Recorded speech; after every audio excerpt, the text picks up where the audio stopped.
Welcome everybody to a very warm and sunny Algarve International Circuit on the south coast of Portugal. This fabulous venue, which is now celebrating its 11th year in existence, got a good history in ACO rules racing, and we returned to this venue a couple of years ago after ending our ELMS seasons at Estoril to that point. It's a kind of similar nature, a little bit like Barcelona as well, but neither Estoril nor Barcelona quite have the elevation change that this place boasts. And it's the European Le Mans Series final event, round 6 then, after visits already to Paul Ricard, Monza, Barcelona, Silverstone and Spa-Francorchamps last month. Welcome along, my name's Johnny Palmer, joined by Graham Goodwin, as always, sitting to my right. And we have 3 doses of qualifying to look ahead to, each of 10 minutes. First of all, it's the GTEs. Yummy. 10 minutes for the GTEs, and this really matters both for qualifying and for the race tomorrow, Johnny. There is the championship we know has gone already.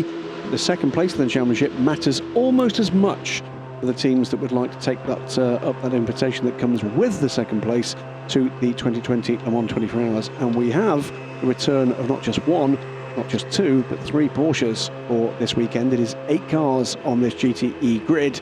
It is 5 against 3 Ferraris against the Porsches, including the spectacularly coloured pair of Kessel racing cars. They got stronger and stronger through this season. The number 83 car, the all-female crewed car with a couple of spectacular performances this year. Number 60 car, a little less consistent, certainly, but we've seen again some very good performances. In fact, one of them was last time out until trouble actually hit the number 60. There is the overhead shot of this spectacular Circuit du Algarve, and that doesn't really tell the whole story here of the elevation change that really characterises this fantastic place for racing endurance cars. So yes, a few extras joining the party, if you like. As Graham's mentioned, the championship leaders, i.e. winners, are Lusic Racing. 26 points still on the table, but they are 27 points ahead of everybody, so they have an unassailable lead. However, the next 4 teams are all within the next 25-point bracket, 26-point bracket, in fact. So that means that there is a possibility of finishing second in the championship for the 77 Dempsey Proton Racing Porsche, the 83 Kessel Racing Ferrari, the J&W Motorsport Ferrari, and indeed the 55 Spirit of Race Ferrari of Duncan Cameron, Matt Griffin and Aaron Scott. There's also extra success ballast to think about, and this is based on 3 different factors: where you sit in the championship currently. If you're in the top 3, you will carry weight; where you finished in the previous round at Spa-Francorchamps, and where you finished 2 rounds ago at Silverstone. The maximum you can carry is 45 kilos. We haven't got any cars quite that heavy. The heaviest, unsurprisingly, is the championship leader, Lusic Racing, championship winners. They're on 30 kilos, but it kind of doesn't matter because they've already got enough points and have won the championship. Next heaviest will be the 77 car. They've got 20 kilos, the Porsche. 2 on 15 kilos, 83 Kessel Racing Ferrari, Manuela Gosner, Rahel Fry and Michelle Gatting. Also with 15 kilos, the 88 car, because remember they won at Silverstone, so get 15 kilos for that. And there are 2 cars on 5, the 55 and the 60. So the only cars running at base weight are the J&W Motorsport Ferrari, which is one of the teams that could finish second in the championship, bear in mind. The other base weight car is Ebby Motors of Italy, returning with their number 80 car. So of the 8 entries, 6 of them carry weight of some description. And the front of the queue, the much sought after front position with the blue door mirrors, is car 77, to be driven by Christian Reed, it is showing. However, that may change as the cars join the session. My money would be on Matteo Cairoli, but we will wait and see. So 4 cars in contention for that second place in the championship, and all of them will be keen to do what they can to grab the first point of the weekend. And the 77 car is Christian Reed to qualify it. Thomas Preining in the 88. We've got Manuela Gosner. No, that's changed to Cairoli now, the 77 car. It did still read Christian Reed, despite the car being on track. But Matteo Cairoli at the wheel of the 77 and also at the front of the queue. The other thing that's just struck my attention is the fact that these cars are all on Dunlop tyres. They are. And what's the story about Dunlop this weekend? Well, this, for the time being, at least, may very well be the last time we see an ELMS race featuring the Dunlop brand. I'm expecting some news very imminently about what's going to happen officially. Of course, Goodyear are a presence very much in the World Endurance Championship this year. It's also been announced that in the UK, the British Touring Car Championship, having had the last few seasons on Dunlop tyres, they will be Goodyear as well. So there is a natural trend that I've spotted here, a pattern. Well, I think there's lots to explain, and it's probably not the moment quite to do it, but it's to do with what is Goodyear, what is Dunlop, what is a company, what is a brand. Yes. But Goodyear certainly is where the colours are going to be fastened for the ELMS and the F1 World Endurance Championship for the future. Clearly, investment that's gone into the WEC will continue through for the ELMS, but what a story Dunlop have given us down through the years in this European Le Mans series. There goes the 77 car. Just run through the runners and riders here, and they are significant runners and riders.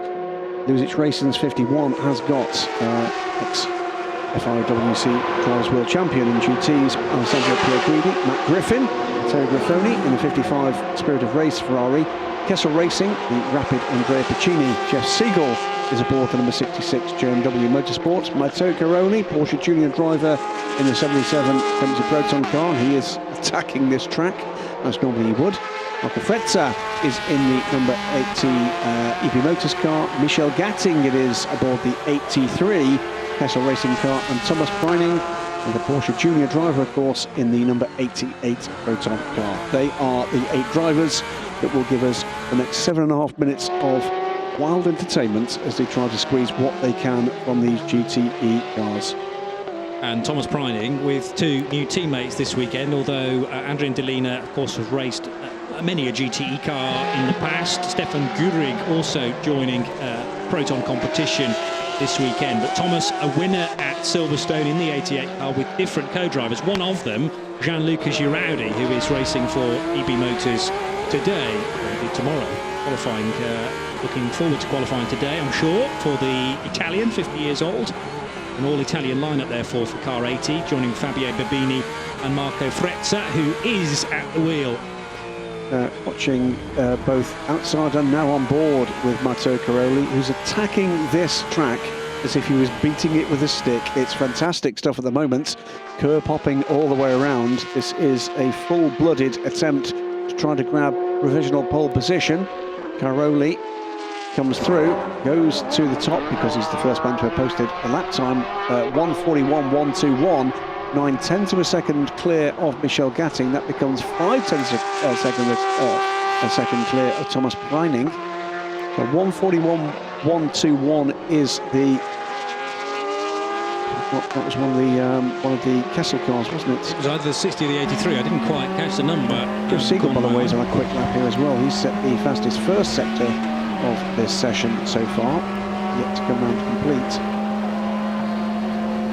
Comes along the home straight now, and how quick is this going to be for the 66 car? Third quickest for Jeff Siegel, to Caroli, from Preining, from Siegel, Alessandro Pierguidi.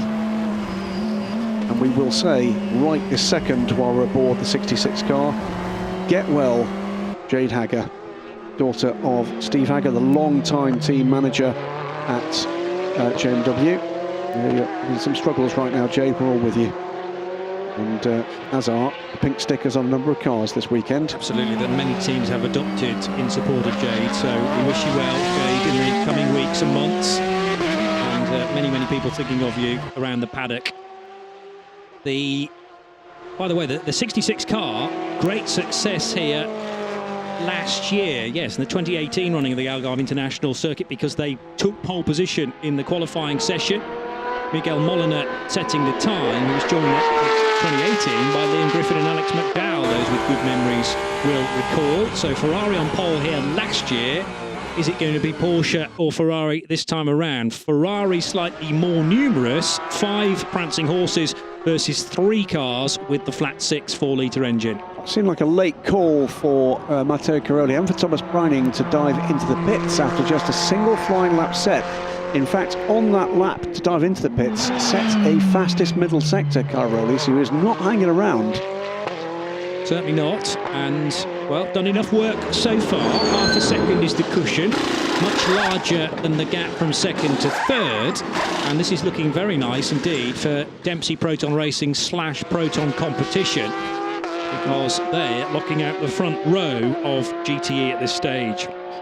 So, majority of the cars are pitting after that single lap run. EV Motors do not join them, crack on through. Michael Pletzer at the moment drops up the order and is not going to improve there. So it's just over a 2-second spread, but almost half of that spread accounted for by the EV Motors car. Michael Pletzer is doing what he can to find the quickest way around here. Glorious, wailing 911 RSR. Here's the 51 car, loses racing. Pierre Greedy, new boots on, as does Matt Griffin in the 55 car, who, by the way, is the first man to have been penalised a lap for track limits, back aboard the 66 car. Jeff Siegel carries on his efforts.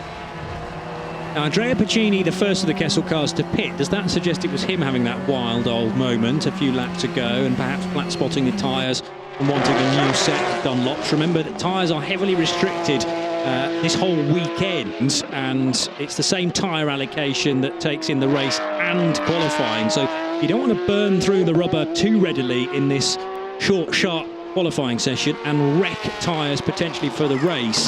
So stickered tyres going on to the 83 car. Michel Gatting. But again, I think they want to really restrict it to just a one-lap run. Well, an out lap and then a quick lap, and then rein it back so that the tyre wear is at a real minimum. Gonna have to be pretty quick. It is just 2.5 minutes to go in the session. It's gonna be tight for Michel Gatting. In comes, I think. No, making way down to complete the lap. But now what can he do here? It's a quicker lap time for him here. Much quicker. 1:43.228 it was. Sorry, it stays as 1:43.228. So no improvement. Or did he have a time deleted? The last car to have a time deleted was 55.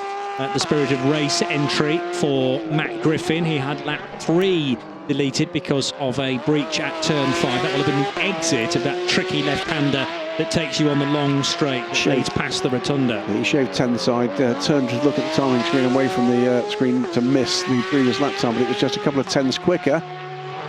And this has been a rapid fire effort by everybody. They are going to get one more crack at this. And Matteo Cairoli immediately responds with a purple sector in the first sector. Piccini's quick in the first sector as well.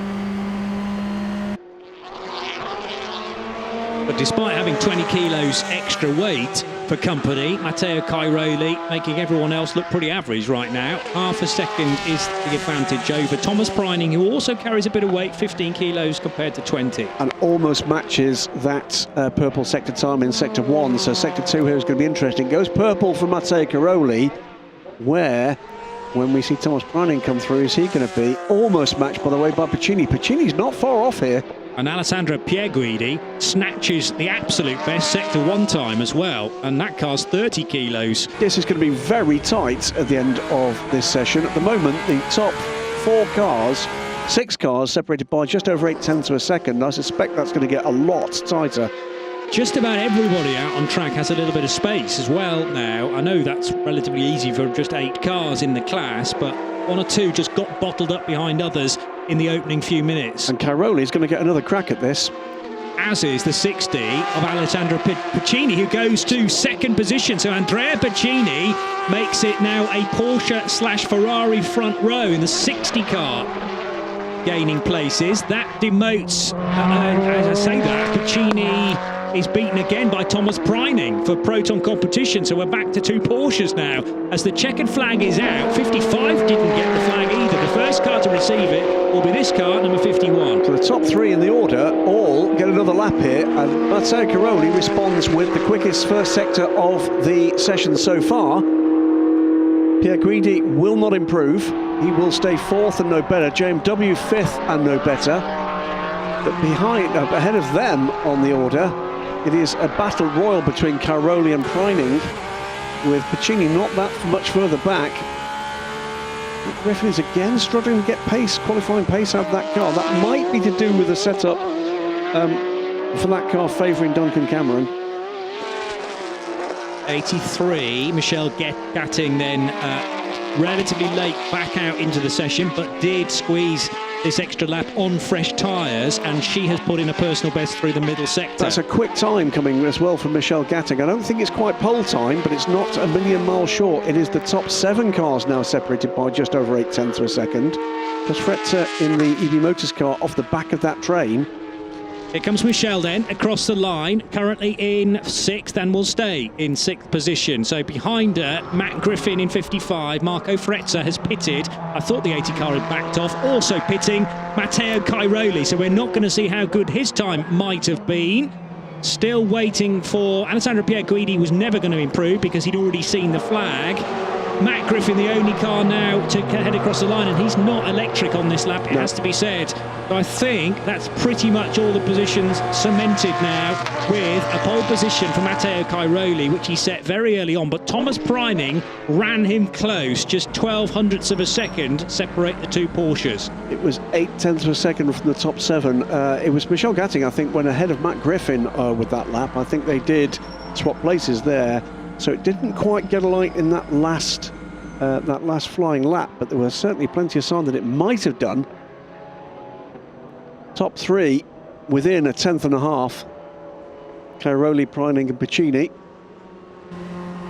But Cairoli has been the qualification specialist this year. Amazingly, for a team that has won the championship, Lusick Racing, not had a pole all year, despite Alessandro Pierguidi's best efforts. But that is a 4th pole for the season for Dempsey Proton Racing, and gives them an extra point, so they'll move to 76 now, and therefore that will be a gap of 8 points over Kessel Racing, the 83 car, and a point better off than everybody else in that second place fight. And we'll concentrate on the second place fight all race long tomorrow, because there is another automatic entry for the Le Mans 24 Hours next year riding on it. This is how they'll start for the final race of the year, the 4 Hours of Portimao.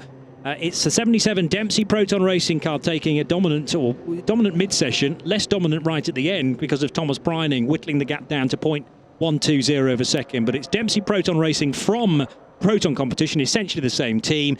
Kessel Racing, Andrea Piccini putting that spin behind him very quickly, nets 3rd place on the grid ahead of championship winners Lusick Racing.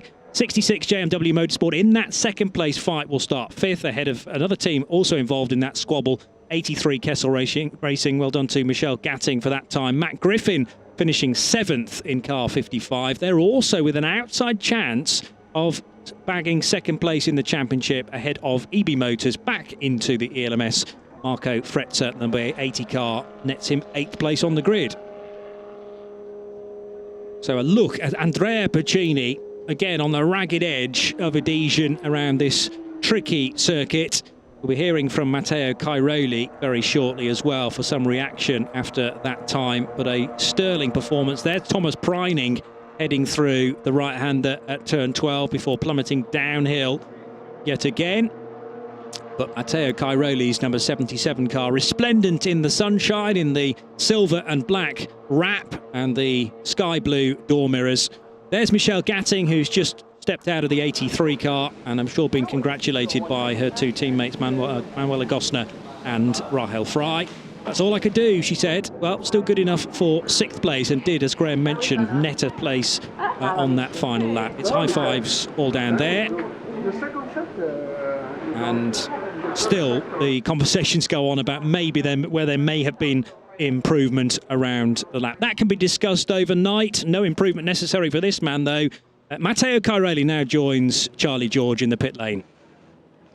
Well, Matteo, congratulations. Another pole position for the Porsche, and a nice way to end the season from pole. Yeah, absolutely. I mean, that was a really good lap. I really enjoyed it. I think I put everything together in the first set. With the first set of tire, I was not able to improve with the second one. But I mean, the car was a pleasure to drive. Honestly, you know, I'm saying all the time the same thing, but it's thanks to the team, because every time the car fits me properly how I want all the time. So it's a big thanks to them that they are doing a big job all the time, and to the engineer, to the mechanics, and to all the people around. Thank you, congratulations. Thank you.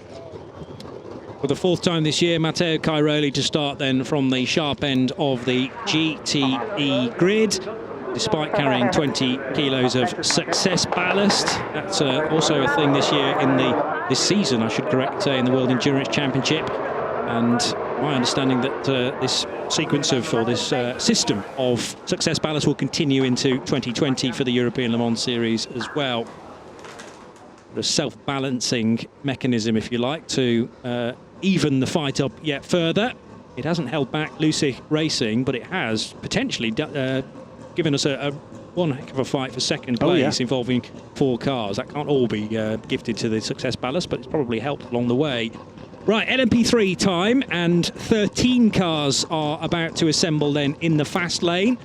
A couple from United Autosports, a couple from Inter Europol competition as well. But what about this championship fight, Graham, which really did even itself up at the end of Spa? And I'm pleased I was able to do some on-the-hoof mathematics in Belgium to say that we got 2 teams locked together on the same points. Car 11, Euro International on 94, and car 13, Inter Europol competition on 94. One race to win it. Excellent stuff. It's been, again, LMP3 serving up real entertainment throughout, and we said this in the earlier qualifying session for the Michelin Le Mans Cup. It's going to be a farewell this weekend to these cars. New breed of LMP3s coming for 2020. They will get their first realistic public outing, semi-public outing in testing here at Portimao from Monday onwards, 3 of the 4. The Ginetta at home testing in the UK, whilst the Ades, the Duquesne, and the Ligier have got 1 car apiece here. But we're going to miss the Norma. We're going to that is going to be a brand, by the way, that does leave us here, with Duquesne taking over the mantle of that project. For a long time, all-conquering Ligier JSP3. Not seen an Ades for some time. We've not seen a Ginetta either in the LMS for some time. But of course, that was the car that won the very first championship in 2015 in LMP3, and they've been faithful servants, as has the Nissan V8 engine, which goes to history with the end of this Gen 1 LMP3. So new engine will be another Nissan. Right. It's a bigger, beefier Nissan, and I had a little spy watching one of these cars out doing something they're doing. We'll talk about that tomorrow, but significantly quicker, the new breed of LMP3 than this current breed. And when I say significantly, I mean seconds quicker. Yes. Well, every reason, therefore, if you can, to get to an ELMS race next year, to Le Mans, where these cars will run as part of the Road to Le Mans event, to experience through every sense possible the new LMP3 car, because if you've enjoyed the 5-litre Nissan to this point, then maybe we're taking things on a step further. But all these cars on Michelin tyres, and as I say, 13 of them entered. 1 or 2 to look out for. Certainly the top 2 in the championship. 33 points away from Euro International and Inter Europol competition are the family-run Ultimate team, number 17, in cherry red and white colours. That car 3rd in the championship on 61, but 3rd is by no means secured, because very close to them in 4th, the number 2 squad of United Autosports. That's Wayne Boyd, Garrett Grist and Tommy Erdos. There's the 11 car. Championship contention, of course, for the number 11 Euro International car. What a topsy-turvy year it's been for them. Say, by the way, as we saw the United car, of course, first winners of this championship with the Ligier. And the 19 M Racing Norma will be just a 2-driver effort for Laura Millara and Luca Legere. Luca's still just 18 years old. Laura Millara slightly older than that, I think it's fair to say, but they do gel very nicely in terms of a duo. And it's not always been that way, but it really depends on where Jan Erleche is around the world, because he also dovetails an ELMS campaign with his World TCR duties. So cars starting to accelerate out to the pit lane. The 10 minutes have started to tick down. The first in the queue is the 17 of Mathieu Lehay. We have seen Jean-Baptiste Lehay qualify that car this season, but back to older brother Mathieu. 34 years old, younger brother 28, and their third driver is Francois Arriot, who's the bronze-rated driver. You don't have to have a bronze in LMP3, but some teams decide to go that way. The stipulation is that you must have a silver-rated driver, in fact, in the combination. So out of the pit lane comes the number 3 car as well. Actually, I've misspoke there, haven't I? You do have to have a bronze, and then the others are effectively free. So 1 or 2 teams going with 2 bronzes and a silver, others with just the lone bronze and then maybe a silver and a gold to complete the lineup. It also means that it's very even across the race. Difficult to read at times because these cars will pit, well, if it's going to plan, 3 times, because they can do an hour comfortably, 4-hour race, so 3 pit stops. 2 of those pit stops have to be a certain length, i.e. not quicker than a set time. Your third stop, which doesn't have to be a third stop, could take it first if you want, but that can be as quick as you like. And because teams approach that differently, strategically wise, we get a kind of false reading until the final pit stops are made, and then the real race becomes very clear. Final 2 cars out onto track are the 2 championship contenders. The number 11 car cruises out with Mikkel Jensen aboard, and the number 13 car just saw being taken off the jacks and held. Here they go. That will surely be Nigel Moore. The green and the yellow of Inter-Europol competition. Nigel Moore confirmed at the wheel. The team of Poland, Nigel Moore very much of Yorkshire. Could say, by the way, here with a lot of the family, because they're actually here campaigning with their own team in one of the support races, with 2 of his sisters racing as well, including Formula W racer Sarah. So the Moore clan here in force. Mathieu Lehay then out first and wasting no time at all in, well, exploiting this very clear track, because the next time around there may well be somebody in his way hampering his progress. But this is going to be interesting to see how he gets on. Obviously on coolish tyres, they're picking up temperature all the time. Very, very durable, both the Michelin and the Dunlop tyre in this race. It's a spec tyre for LMP3, made by the French company. The Birmingham brand Dunlop still present very much in GTE, and then in LMP2 we have the mixture, and that's purely down to team preferences, but great to have a true tyre battle in the fastest class, as through the right-hander at turn 15 goes the entry from Oregon team, the Italian squad of Damiano Fioravanti, Gustav Gritbergus and Lorenzo Bontempelli. And at the wheel it is Fioravanti. First offer is from Mathieu Lehay aboard the Ultimate Norma, the number 17 car, a 1:40.007, but some early deletions of lap times from the 10 and the 8 that both go awry. That's James Littlejohn in the Nielsen Racing car. And the 10 car is the Oregon team car. Damiano Fioravanti loses what had looked a pretty spicy time. Lucas Legeret, meanwhile, edges ahead. The M Racing car into the 39s, 1:39.913, just under a tenth clear of Mathieu Lehay with just 6 minutes to go. This is a very quick fire session. Takes a fairly long time to do your outlap, 2 minutes basically, and then your faster times are in the 1:39.140 bracket. But yeah, 10 minutes disappears so quickly here. The track nowhere near the length of Spa-Francorchamps, where an extra 2 minutes are bolted onto the times. You may remember last month for qualifying, the usual 10-minute format for this event. Over the line goes the number 7 car of Colin Noble, and no time registered yet, so that was the outlap for the man from Edinburgh, and he'll now pick up the pace in the Norma. It's because he had the time deleted. That makes more sense. Yep. Okay. So had completed a fast lap, lap 2, and it's taken away from him. Likewise, Damiano Fioravanti, as Graham's mentioned.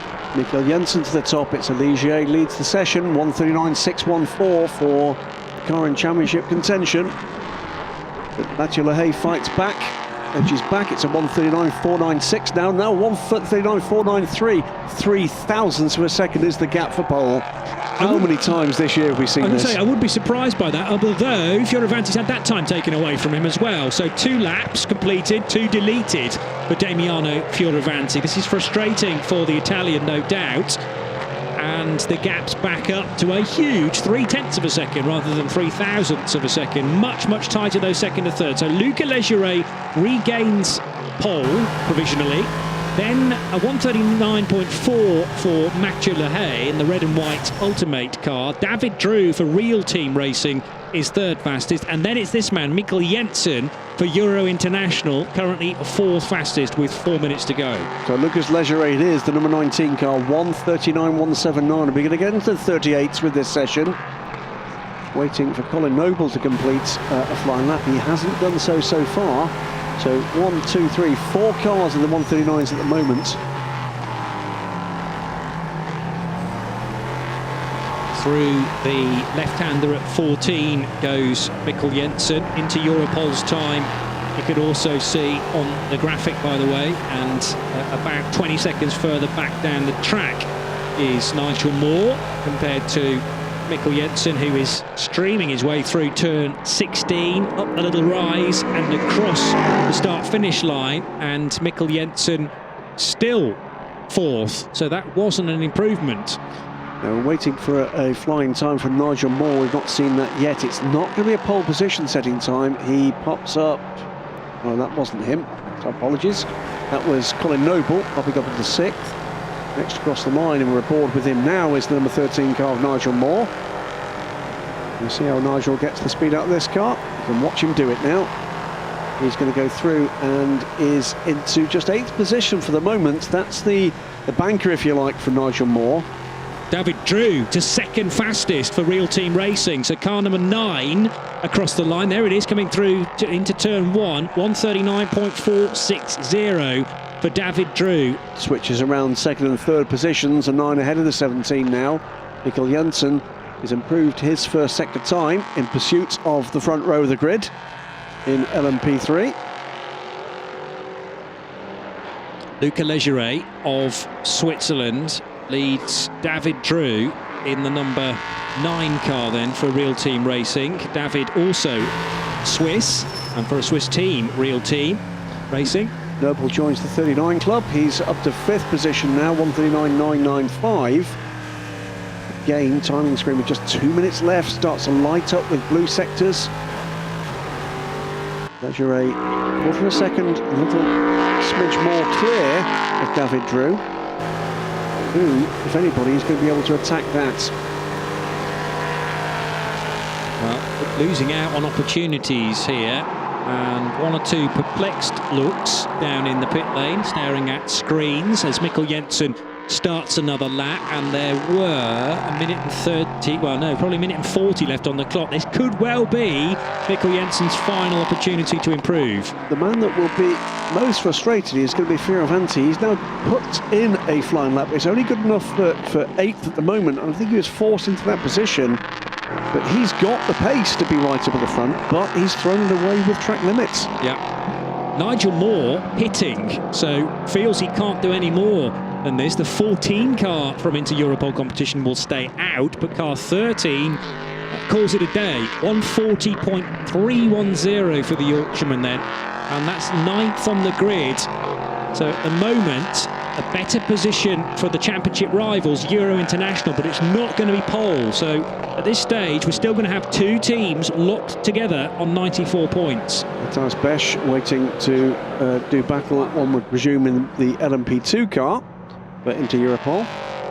As the clock ticks down the final 30 seconds, here is Fioravanti.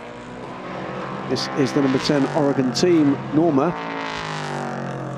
Right, next car across the line will be Mikkel Jensen. No blue times, though, on this lap so far, so we're not seeing PBs from the young Dane, just 24 years old, sharing with Jens Pettersson, as he has done all season. And 10 seconds on the clock. This is going to be tight for Mikkel Jensen. Can he force an extra lap out of the session?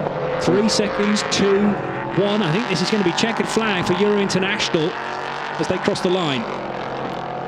Yep, Euro International. Pit, in fact. No better than 4th, no better than 3rd for Ultimates. Colin Noble went through to start a further flying lap. Oregon, the 10, is pitted. So too does the Solo 360 racing car here, just one of their 2 cars here present this weekend. In 6th position for Ross Kaiser, and we hadn't mentioned, but was there in the middle order. 8/10 off pole for Ross, another good qualifying performance. Well, it's no stranger to pole times, Luca Legeret, because on 2 separate occasions already this season, the young Swiss has taken a pole position, Monza and Silverstone, so on a hat-trick coming here to Portimao. Colin Noble looks to have lifted off. That's look at the timing screen here, Johnny. Tells the story that Damiano Fioravanti will be disappointed with. Fastest first and third sectors of that session, but did not put it together with a lap that kept within track limits. And the result of that was the Oregon team Norma starts from 8th. It is going to be Lucas Legeret on pole position. And yeah, those personal bests, or rather absolute bests, most impressive, and I assume they were all within the track limits as well, because he would have had times deleted otherwise, so they are legal times, a 30.6 through sector 1 and a 36.2 through sector 3. Didn't necessarily do them on the same lap, and that middle sector was the struggle for his Norma. Ligier looking relatively strong through the middle sector though. Yep. And it is 3 Normas at the sharp end for M Racing, Real Team Racing and Ultimate, but Euro International really not very far away, 4 and a bit tenths slower than Luca Legeret's effort. Well, that qualifying session does not make an impact on the point standings for the leading cars, other than withdrawing the opportunity for one of them to take advantage. So it's potentially even more tantalising now, with 2 squads, as I say, on exactly the same points going into the final event, and a very tight dice for third in the championship between Ultimate, United Autosports, both cars in fact, and also the Tony Wells and Colin Noble car, Nielsen Racing. So lots to be decided in LMP3, but the order that they will start tomorrow's race, which is a 12:30 start local time, and remember the clocks go back tonight as well, so we'll need to adjust for that. M Racing take another pole position of the year, a 3rd of 2019. Real Team Racing, the Swiss squad, 2nd, and well done to David Drew. 3rd position and currently 3rd in the championship, Ultimate in the number 17 car. 4th position on the grid, number 11 Euro International, the best Ligier. Mikkel Jensen setting the time, joint championship leader. 5th position for Colin Noble in the number 7 Nielsen Racing car. 6th place 360 Racing, 8/10 of a second slower for Ross Kaiser, and he completed that session quicker than Christian England for United Autosports. Damiano Fioravanti, despite showing speed, couldn't hook it up all together in the same lap. So car 10, Oregon, will start from 8th ahead of the other Inter-Europol competition car, which is currently leading the championship jointly with Euro International. Nigel Moore to start 9th ahead of Garrett Grist in 10th place. So tyre pressures will be checked. Other post-session checked by the team and also by the officials to be made too, but we will now turn the limelight towards the LMP2 entry, of which there are 18 cars to enjoy in a moment or two. But we should get some reaction, first of all, from the 10-minute LMP3 session. It's a 3rd pole position of the year for Luca Legeret of M Racing, and we now get an opportunity to hear his thoughts on that session with Charlie George. Well, Lucas, congratulations. 3rd pole of the season for M Racing. Yeah, it's pretty amazing. We have a super fast car, and I enjoy taking pole again here at Portimao. It's been an amazing day so far. Yeah. You guys aren't in the fight for the championship, but what are your hopes for the race tomorrow? We're hoping for the best. We never snatch a podium in any races, so we hope at least we can end the season with a podium. Best of luck, thank you. Thank you very much. Thank you. Has been one of those years, hasn't it, for the M Racing team? It's not quite gone their way. They've had some very strong runs, but it's either misfortune of the contact variety or indeed the mechanical/electrical variety just seems to have hit them just about at every single race meeting. So they'll be looking to finish this year on a high. Yeah, struggle just for consistency really. Similar story to 2018 when they finished 10th in the championship with number 19. It was a different driver lined up on that occasion. But that's something to build on maybe over the winter period in terms of strategy in the race. And, I mean, there's not a lot you can do about bad luck. It just arrives for some people and doesn't for others. But maybe just persistence is key for YMR, or M Racing as they're now called, Ivan Muller's team, essentially. The multiple ice racing champion and former British touring car champion, as well as many other touring car titles, world titles indeed. Well, right. Welcome to the strongest LMP2 field anywhere in the world outside of the Le Mans 24 Hours, Johnny. Absolutely. Once again, Yes. for the 6th time this year.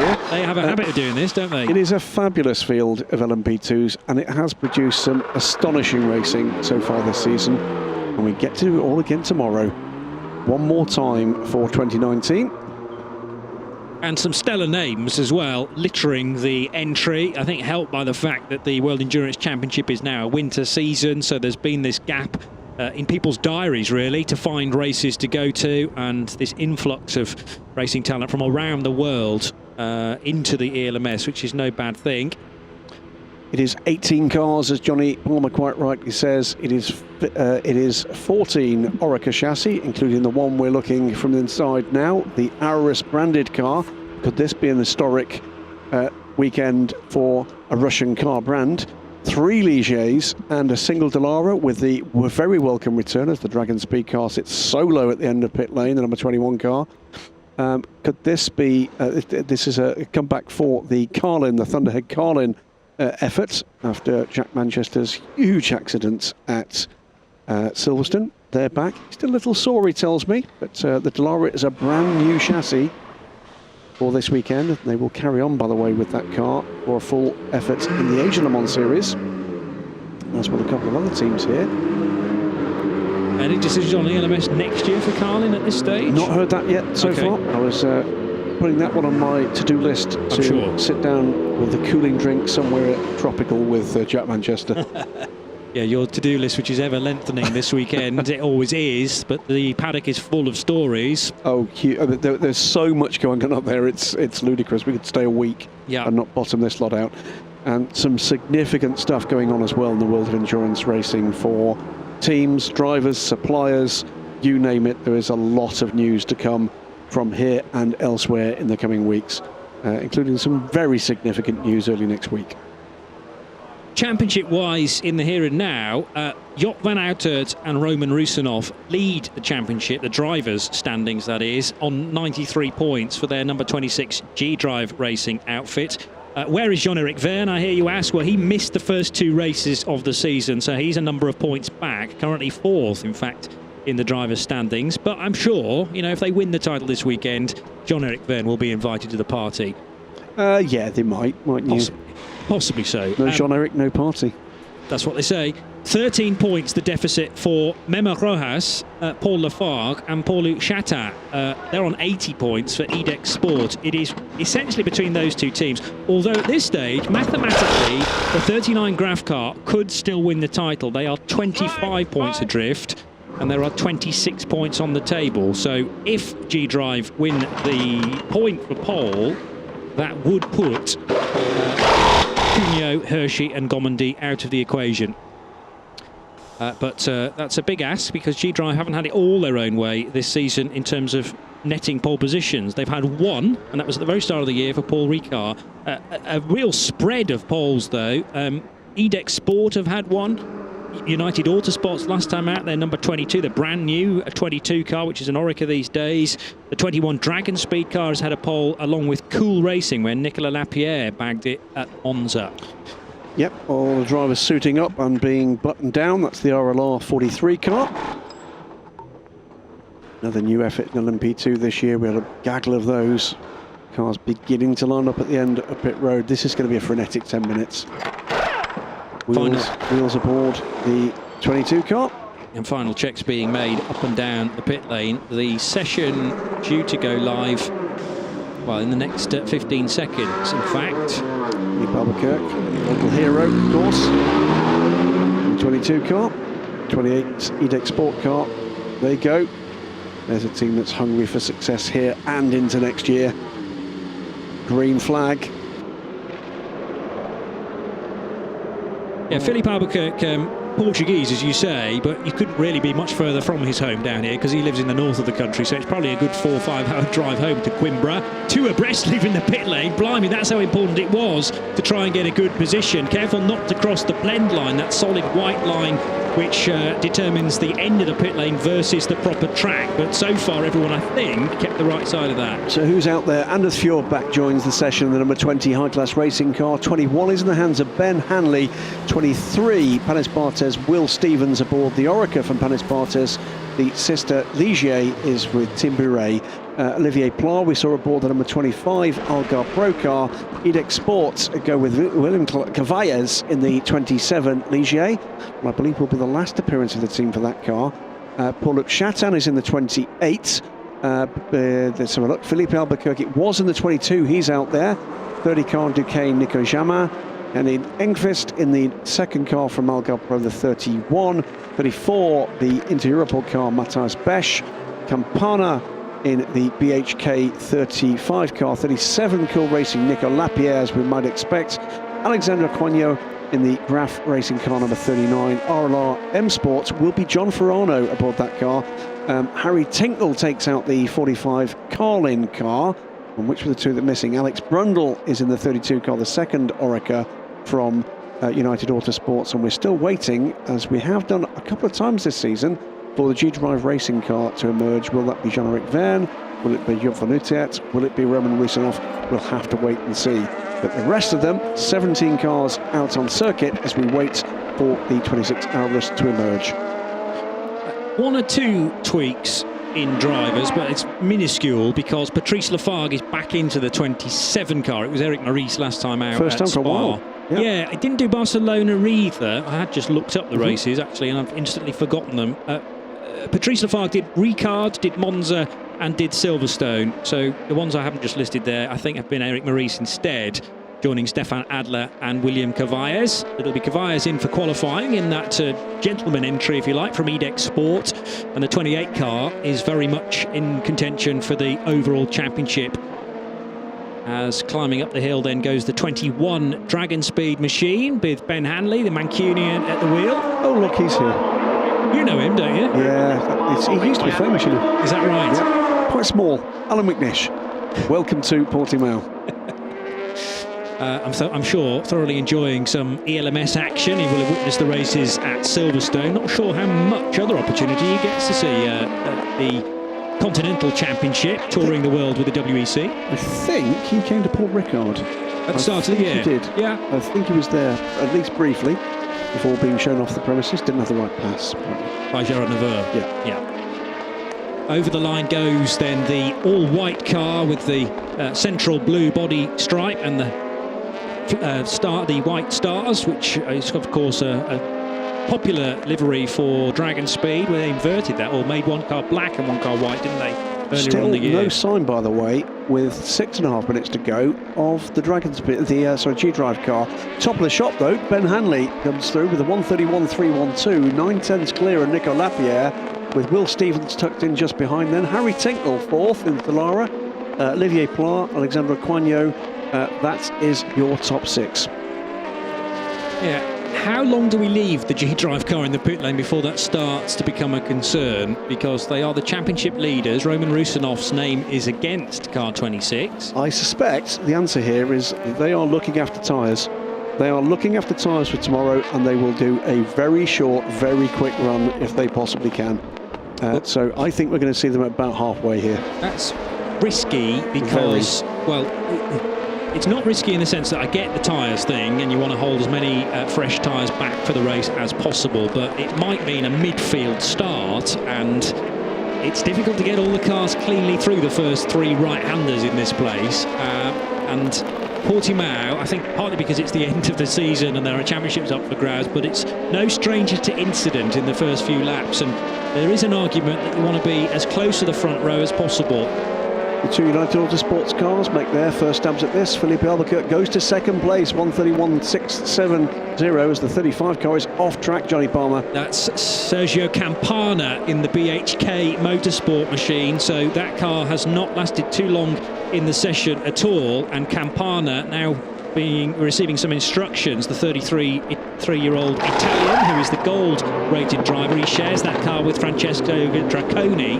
In they come. The cars are going for one. I just wonder whether or not they're just going to cut this session in half at G-Drive Racing. Still have not emerged, by the way, and we're beyond the halfway mark. Dragon Speed into the pits for a change of tyres with Ben Hanley. Cool Racing for Lapierre is in. Panis Bartes with Stevens. Carlin with Tinknell. Pla and Algarve Pro is in.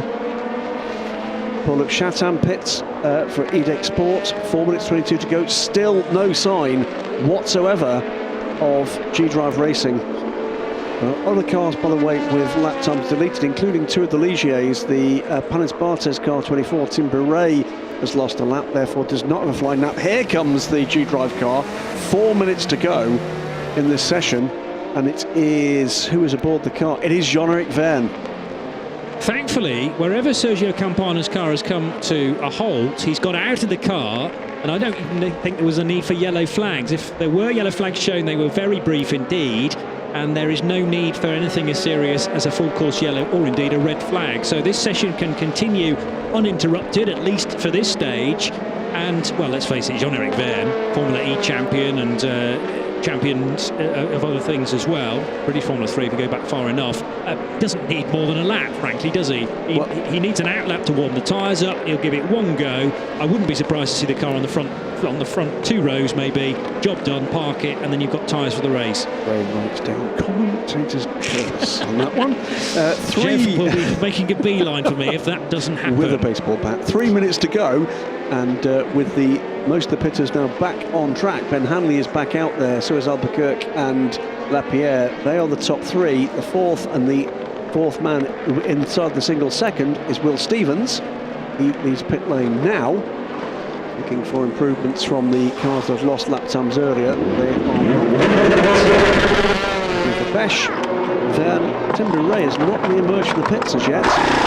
Also a tyre change for High Class Racing, the Danish squad, although based pretty much the Barcelona circuit. That's the reason for that paint scheme this year, the yellow, red and black. Oh, a little bit off-track moment there for, this is the outsider, 25 points adrift, car 39 in the championship, but don't discount it just yet, the Graf car. It was just on his out lap though, so that will not be a problem. He wouldn't get that lap scored, but it wouldn't have really scored anyway. Alexandre Cugnot, the man we speak of, but yes, good point, and that's an indication of how cold these tyres are as they're bolted to the cars. Jean-Eric Verne, meanwhile, is coming through to complete, to get onto his first flying lap, and he needs a clear one. Quite right, by the way, that lap was deleted for car 39, but it was his out lap anyway. So where is Verne going to pop up? Nicolas Lapierre over the slight rise with the rotunda to his left, downhill into the braking for turn 6, and now crucial to get good acceleration, which Lapierre doesn't really get because he was sideways then. That looked tight for track limits as well, of the exit there. Dragon Speed, meanwhile, Ben Hanley goes through with the purple sector in sector 1, and for comparison, that is a full half-second quicker than the first offer from Jean-Eric Verne on his first chance at a flying lap. Keep an eye on Ben Hanley as well, but Jean-Eric Verne, finally joining the session, and as you said, treating it as a half session effectively. He's going to get 2 goes at this. He's going to get 2 flying laps as Jean-Eric Verne. Here he is aboard the Arus with the rapid Jean-Eric Verne 26 car. So now heading through turn 16, the 29-year-old Frenchman, platinum rated by the FIA, and Jean-Eric Verne goes to 6th position with his first effort. One more throw the dice here for Jean-Eric Verne, and I'm sure that'll be top 5. Any better than that, we'll wait and see. Some rapid times coming here, watching for Ben Hanley goes through with a 1:31.340, doesn't quite match his best time. It's going to be an improvement here from Philippe Albuquerque, as we've got trouble out on track between the Inter-Europol cars. Is that cool? No, it's one of the APR cars. And what happened here? So 34 was one of them, and that was way too hot. 31 looked to be much slower than the racing speed, almost as if car 31 was trying to buy a bit of track space there.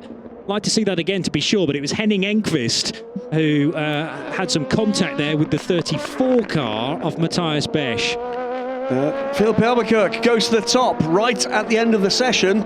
1:31.244, 68 thousandths of a second. The 22 car, United Autosports, and the Portuguese driver comes through. So that incident has not affected his time. That may well have stolen it. He has stolen it from from Ben Hanley. Will Stevens improves as well. He goes to third, ahead of Nico Lapierre. And it's a double winner for Albuquerque, because not only has he got the fastest time, he's also managed to get an extra lap out of the session. So he'll be the last car to see the checkered flag, just exiting turn 6 now. I think that delayed Jean-Eric Verne. Another car sideways on the track, which is Alexandre Cugnot, and this was a lap that counted. He ran wide at turn 1 a few moments ago, which was his out lap. But that is coming through turn 16, the last corner on the track. It'd been a good lap until that point, and that's a huge lose. We had a car ending up in the pit lane a few seasons ago there. But yes, caught the curb at the very worst possible moment. The car is on the ragged edge anyway, and all it needs is a slight imbalance and a cloud of smoke. And thankfully, just off the racing line, that car now pits. Alex Brundle fourth across the line to complete the session. So it's first and fourth for United Autosports. What about Paul-Luc Chatin? This is his final opportunity to improve on 8th place, and Paul-Luc Chatin goes to 5th place. So the Frenchman putting in a good effort there. His time 1:32.067, and does give him a top 5 finish and ensures that Jean-Eric Verne doesn't get a top 5. It's 8th place for the championship leaders. And what about Philippe Albuquerque? Well, he's done enough, and to the tune of 68 thousandths of a second. Timed it beautifully. Gets pole position. Well, he'll be delighted with that. Jean-Eric Verne was already out the car before Philippe Albuquerque came in. That was always going to be a one-shot deal, wasn't it? It seems so, and maybe everyone knows about the wear on tyres that this place has. Really, you've got one lap, regardless of whether you're using Dunlops or Michelins this year. But a superb performance once again from Philippe Albuquerque, winner here last year with Phil Hansen. And we shouldn't forget that the two as a partnership are very, very strong around the Algarve International Circuit. But that was a frightening moment for Alexandre Cugnot, who drives the 39 Graf and would car. have routed that set of tyres. Yeah, and who knows where that would have put him on the grid had it been a successfully completed lap. In the end, 39 11th, and they are 25 points adrift. Now, has the point that goes for pole position, that won't have shaken up the top end of the drivers' standings. No. What it does do is take United Autosports to 53 points, but the top 3 remain the same. So G-Drive Racing 93, Edex Sport 80, and Graf on 68. Here's the times in that session: 1:31.244 for United Autosports. Well done to local hero Philippe Albuquerque, by 68 thousandths of a second quicker than Ben Hanley for Dragon Speed, who finished second, ahead of Will Stevens for Panes Barthez Competition third, Alex Brundle, United Autosports fourth, Paul-Luc Chatin, Edex Sport fifth, and then Nicolas Lapierre with a pole position earlier on in the year, but it's 6th place for the Frenchman for the Swiss squad. And then 7th, Duquesne Engineering, 8th position, G-Drive Racing, 9th place, Carlin, and in 10th position, Algarve Pro Racing. Again, very much a local team with 2 cars here this weekend. Very much a local team, know this place very well indeed. So close at the top. For a couple of those drivers, though, it didn't really quite get together as a session, did it? And 2 cars, by the way, not having posted a flying lap on in that session for a couple of reasons. Tim Bouret and Matthias Besch. We saw Besch involved in that brush with... Was that Bouret? He hit... No, this was Algarve Pro, wasn't it? It was Enquist. I had it down as, Enquist and Matthias Besch. But yeah, Tim Bouret not able to set a time. Now, it's my understanding that if an LMP2 doesn't set a time, they can normally take a position on the grid at the back of the LMP2s. Yeah, I think that's going to be down to the stewards to decide. Because in the WEC, more recently, we've seen cars start from the pit lane and a lap down if they've not offered a time in qualifying. But in that case, in the case of the Ginetta, for instance, that was because there were 2 issues, not one. It was not just that they hadn't put a qualifying time in. There was also a technical problem, which meant effectively they got double bubble trouble. Well, the answer really will be when the grid is issued, which maybe tonight, maybe tomorrow morning, but we'll find out where the 24 and the 34 start from. I have no doubt that they will be permitted to start. Just depends where from. But the 22 car looking glorious. This is now an Orica. Started the season as a Ligier, remember, but kind of been unstoppable in the second portion of the year. Gives them another point, so they move forward now to 55 for Phil Hansen. And that will keep them in fourth in the championship, but certainly in the hunt for a third-place finish in the team's championship at the end of a 6-race season. So well done to United Autosports. And as I said, victorious here 12 months ago off the back of a win at Spa at the time, and now take victory, or take pole position I should say, and possibly victory tomorrow. We will have to wait and see. But the weather is potentially a little bit iffy by the time we get to late in the day, and a 4-hour race can always deliver maybe a tweak in the weather. Just a shower could make things very interesting indeed. The man of the moment is no doubt Philippe Albuquerque. Let's hear from him now from Charlie George. Well, Philippe, you're very popular down here with all the photographers. I'm guessing if you had to choose somewhere to have a pole position this season, it would be at Portimão. Definitely, in such a tricky track with blind corners. The first lap was nothing special because I got some traffic. And then the second lap I was way quicker, and then I got to see just 2 LMP2s in the last corners. I was a bit afraid, come on, not now. And especially because Van Andley did a mega lap, so to do that it would be very hard. But I did all the last corner on the outside, but still enough for P1, but so marginal. But yeah, I'm super happy about pole position, and the people of Portugal and Coimbra came over to support me, so it's a great gift for them, and obviously I'm thrilled about the pole position. You managed to get the job done here last year. Are we going to do it again now? Obviously, that's what we aim for. But the beauty about endurance racing is exactly that. You can have a good pace, but in a 4-hour race it means nothing. So we need to be aware of eventual traffic and incidents. Maybe the weather, sometime tomorrow will be some rain. Again, we need to stay cool. It's a good starting point. And we have a really fast car, especially in the long run, which we tried this morning. So we have all the ingredients to go for the win, but it's never sure. Good luck. Thank you very much.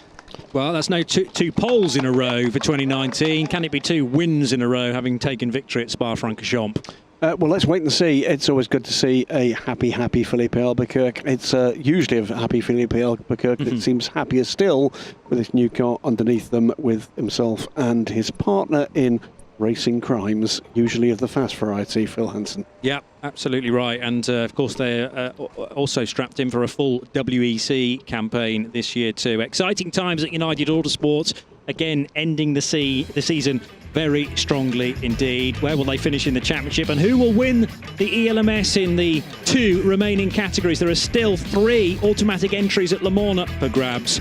Join us tomorrow then. It's a 12:30 start, but we'll be on air at 12:10 local time for all the build-up. From Graham Goodwin and from Johnny Palmer, be sure to join us tomorrow. Bye for now.